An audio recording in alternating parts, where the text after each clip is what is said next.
ಐತಿಹಾಸಿಕ ಲಕ್ಕುಂಡಿಯಲ್ಲಿ 6ನೇ ದಿನದ ಉತ್ಖನನ ಕಾರ್ಯ ನಡೀತಾ ಇದೆ. ಅಗೆದಷ್ಟು ಸಿಗುತ್ತಾ ಇದೆ ಪ್ರಾಚೀನ ಕಾಲದ ಒಂದಷ್ಟು ಅವಶೇಷಗಳು. ಕೋಟಿ ವೀರಭದ್ರೇಶ್ವರ ದೇವಸ್ಥಾನದಲ್ಲಿ ಕಾರ್ಯಾಚರಣೆಯನ್ನ ಮುಂದುವರಿಸಲಾಗ್ತಾ ಇದೆ.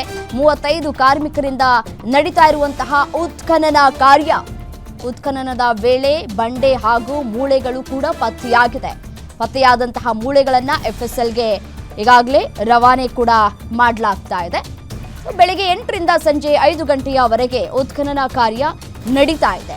ಲಕ್ಕುಂಡಿ ಅಭಿವೃದ್ಧಿ ಪ್ರಾಧಿಕಾರದ ನೇತೃತ್ವದಲ್ಲಿ ಈ ಒಂದು ಉತ್ಖನನ ಕಾರ್ಯವನ್ನ ನಡೆಸಲಾಗ್ತಾ ಇದೆ. ಪ್ರತಿದಿನ ಉತ್ಖನನ ಮಾಡುವಂತಹ ಸಂದರ್ಭದಲ್ಲಿ ಒಂದಲ್ಲ ಒಂದು ಅವಶೇಷಗಳು ಕೂಡ ಪತ್ತೆಯಾಗ್ತಾ ಇದೆ. ಹಳೆ ಕಾಲದ ಈ ಒಂದಷ್ಟು ಮಡಿಕೆಗಳು ಕೂಡ ಸಿಕ್ಕಿದೆ ಅಂತೆ ಸ್ಥಳದಲ್ಲಿ, ಮತ್ತೆ ಶಿವಲಿಂಗ ಕೂಡ ಸಿಕ್ಕಿದೆ. ಸೊ ಹಾಗಾಗಿ ಪ್ರತಿದಿನ ಒಂದೊಂದು ಅವಶೇಷಗಳು ಸಿಗ್ತಾ ಇರುವಂತಹ ಹಿನ್ನೆಲೆಯಲ್ಲಿ ಉತ್ಖನನ ಕಾರ್ಯವನ್ನ ಮುಂದುವರಿಸಲಾಗ್ತಾ ಇದೆ. ಮತ್ತೆ ಈ ಒಂದು ಪ್ರದೇಶ ಕುತೂಹಲಕ್ಕೂ ಕೂಡ ಕಾರಣ ಆಗ್ತಾ ಇದೆ.